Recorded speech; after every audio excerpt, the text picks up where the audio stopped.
let's talk about. I mean, you talked about maybe some people don't have ambition. You strike me as somebody who's extremely ambitious. I'm assuming this isn't where you want to be for the rest of your life as far as what you're doing. So, what are the next steps in your career? Like, what's the ultimate ambition? What would be the ideal dream for Grant Cohn? This is my problem, Sunil. I haven't figured this part out. I Okay. haven't. I don't know. It's like, should I be doing all NFL and start talking about other teams? Or should I be doing all Bay Area and start talking about the Warriors and the Giants? I don't know. Or should I just stick with the Niners? Mm-hmm. Can I make the money I want to make just talking about one team all day, every day? I just haven't figured it out, man. And I guess my attitude right now is if I keep my head down and keep grinding, that it'll present itself again. Like, I guess what I learned from this whole thing is, dude, plans are a joke. None of my plans ever worked out, Sunil. Ever. None of them. And this thing works. I'm like, I don't even, like, it took a pandemic and all this stuff. I really feel like I stumbled into all of this, and all I did was just kind of like be in the right place at the right time and make a couple right decisions. So I guess what I'm saying is, like, I could make a plan, but that just means it won't happen. Right. So all I got to do is keep doing what I'm doing, and eventually it'll present itself, I think. That's my mindset right now. Maybe I'll change it. Do you enjoy the rest of the NFL? Because I think sometimes maybe people think all you do is focus on the 49ers. Like, do you have passions outside? Like, do you enjoy watching just a football game overall? Do you enjoy other sports? Like, what else? I do, but I'm not thinking about the narrative of the freaking Titans. You know what I'm saying? Like, what I'm thinking, what I've been into is like the narratives of these teams. And I know the Niners narrative since I was a kid. My dad's been writing that narrative since 1979. So I know, the history and the issues, the things that fans are insecure about, the things that they're passionate about. I don't know that about the Lions or the Jaguars or the Jets. And frankly, I don't care.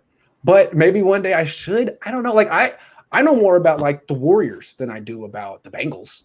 Right. And I probably would have more fun talking about. But then again, I love football. And if I got a job at ESPN or NFL Network to cover the whole league, I probably would embrace it. And I'm pretty sure I would. I don't know. Right.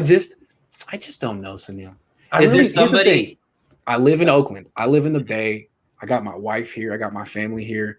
I like this. Now, would I move to San Diego or LA and work for NFL Network? Hell yeah, I would. But at the same, I don't know. And you know what? I applied to NFL Network last year. They weren't having it. So I don't know. I feel like when I get to like 100,000 subscribers or whatever, people are going to be hitting me up. Right. And we'll see if I get I'm going to have to need a whole lot of money. Right. A whole lot of money. I'm just going to say that right now. If you're a prospective employer, we're going to need to be talking big bucks. Otherwise, I'm going back to the studio. Sounds like AB's song, right? Whole lot of money. You can use that as an anthem. Is there a person in the industry right now, sports talk radio or on TV right now, that you admire or you feel like you try to emulate or that has influenced you as far as the style of work that you do? I feel like Joe Rogan in a sense. I like how he can bring out his guests.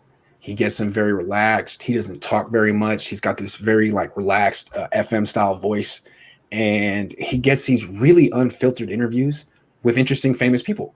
I mean, he gets the best interviews, and it's kind of revolves around fighting, UFC, and boxers because that's his world. But I feel like it's a great format. He's getting paid $100 million to do it. People love it, and I feel like that's what I was going for with the Jimmy Ward thing. About to say, trying to get him to, if you want to curse, say whatever you want to say. Don't be filtered the way most football players are. Oh, they're a great team, fast, hit hard. Nah, man, say that Matthew Stafford. Say what you want to say about Sean McVay. I love that, and I guess that's I'm really inspired by that. I think it has a future in the NFL. It's what Sean McVay is trying to do. It's what Peter Schrager's trying to do, and they're doing a very good job. See, I would have said maybe like Colin Cowherd, because I feel like you have really great angles and different angles from how the normal person perceives the same thing. And I think you both have that like contrarian type of personality where it's different from 100 people see this and they're saying this is the way, and all of a sudden, you come from a different angle, and I was like, well, this is what I think, and it's contrarian. So I saw some similarities between you. I guess it's just, it's not his fault. It's just the nature of his job. Stephen A. Smith, Skip Bayless. When you're talking about every sport and every team, I feel like when I listen to him, I was like, you only have a surface level understanding of these teams and these players and these coaches, and you do a good job. But like, how much can you know? When he talks about the Niners and Kyle Shanahan, I'm like, how much can you really know? Absolutely. And that's why I feel like, even though I only do one team, like when I talk about it, people know that I have something to say and that it's got some authority. So I guess that's the only. Do I aspire to be like Colin Cowherd? In ways, I understand what you're saying. In ways. But in other ways, I feel like I kick his ass talking about. Let's talk about the Niners, Colin. Yeah, absolutely, absolutely. And maybe we'll make this the last question because I know we're coming up on an hour with you. But let's talk about just overall what you love. What aspect do you love the most about what you do? And I don't want to say what you hate because I'm sure there's not something you truly hate. But what are you least excited about in what you do? Oh man, what I love most about what I do is that I get to express myself and that there's action. Like, I do like being able to express. I know it's such a weird, most people don't get to express themselves in their job. You have to have an outlet. Maybe you do poetry or whatever, you cook, or however you express yourself. No one pays you to do it. No offense. I'm just saying to me, it's a very heady experience to be paid to express myself. I love that. What else do I love about what I do? Oh, the action. Like, it's not just like I'm writing a sonnet and putting it away and be like, that was a good sonnet and no one's going to see that. I write or I make a video, and after a game, I have 2,000-3,000 people watching. I like that. I like that. Jimmy Ward was talking about action. You know what I mean? Like tackles, and I feel that, man. I like it too. And I don't know that a lot of people get action in their jobs. People are accountants or now, lawyers and police officers. There are action-packed jobs, but I feel like I get the nice convergence of, sensitive expressing yourself and freaking like adrenaline action. I love that stuff. And just like the intellectual, football especially, man, it just seems like I'm endlessly fascinated by how intricate and complex the sport is. I mean, just the idea of sports in general, these billion-dollar franchises looking for an edge and trying to win, and when a team won, how did they do it? And when a team loses, why did they mess up? And I'm kind of more interested in that, how they and why they messed up, because I'm quality control. But I love that about sports, as opposed to, here's another thing. Like, if you're writing about movies, you know what I'm saying? You can have a take and you can have interesting opinions, but ultimately the most important piece of art, or whatever you want to call it, is the movie. Like, criticism isn't really necessary. Sometimes you want to read a good critic, but it's really, I can watch the movie. I can make my own opinions about it. But sports isn't necessarily an art. It's raw material. And what good sports writers do, what good entertainers do, is kind of make it, I don't know, they create the stories for you. They bring you in, they introduce you to the characters, they create a narrative. And I like being part of that exercise. I like being part of that exercise. It's amazing. What about what you're least excited about what you do? Oh man. Because some people might say the hate, politics, but I think you enjoy politics. Okay, go ahead. All the politics. Like, I like interacting with the coaches and the players. That stuff can be stressful and it can be bumpy, but I like it. It's fun. It's the big leagues. The politics, man, how you have to kiss up to people, and I just never was good at it, and I don't think anyone likes me. I can't stand that stuff. And I guess what I'm so happy about now is I don't really have to do it anymore. I'm my own boss. I like my job. I'm not gunning for a new job or a promotion. I can just express myself, set my own hours, work as hard as I want to work, and not be worried that there's someone who doesn't like, man, dude, in newspapers, you have an opinion, you can have an editor being like, I don't like this. Yeah. No. It's like, I don't ever have anyone do that to me. It's the best. And that happens all the time. It happened to my dad all the time. I remember, I mean, especially back in the day at the Chronicle, he was miserable. Not to get too far into his past, but they can make you miserable. It sounds like a fun job. It can be the worst job. And I don't have that. So all the bad things that I saw my dad go, I've kind of sidestepped for now, which is very nice. It's amazing, man. Yes. So one thing that I want to do as far as like a segment at the end of the show is kind of, I'm calling it the floor is yours. So this time, Grant, just a couple of minutes uninterrupted by me, just any message that you want to portray to the audience, anything you want to promote for yourself, or just what you want, kind of the last words to be. The floor is yours, my friend. Take it away. I guess all I want to say is it's a much more accessible profession than you realize.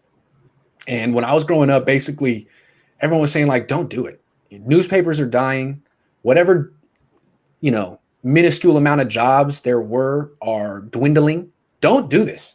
And I did it anyway. And it was dumb. And I really, made no money in my 20s. But then the world changed. And the industry's changed, and we're changing it right now. And I feel like the future of this industry is a much more, it allows people to make money. Maybe for you, it's just a hobby and you make a little bit of money, but that's cool. It might pay your rent. Or maybe you could turn it into a career. Maybe Amin the Dream, by the time he's 23, will have 10-year-old YouTube account with 50,000 subscribers. Who knows? You know what I'm saying? I feel like in the future, it's going to be a whole lot of people supporting themselves, doing stuff like this. And that's the American dream. So go for it. I love it. What a beautiful message to end. Grant, I appreciate you taking the time to come onto my show and, do this interview. You were vulnerable, you were passionate, energetic. I love all of it. Hold on. I gotta promote something. They said you want me to promote stuff. Yes. I gotta promote stuff. All right. I have a very successful YouTube channel. I'm trying to go and look into different avenues of social media, and something I've been dabbling with in the off season is Discord and Twitch. And it's kind of like a very small community right now. What I do is I have a Discord, which is basically like a private chat room, and we talk all the time.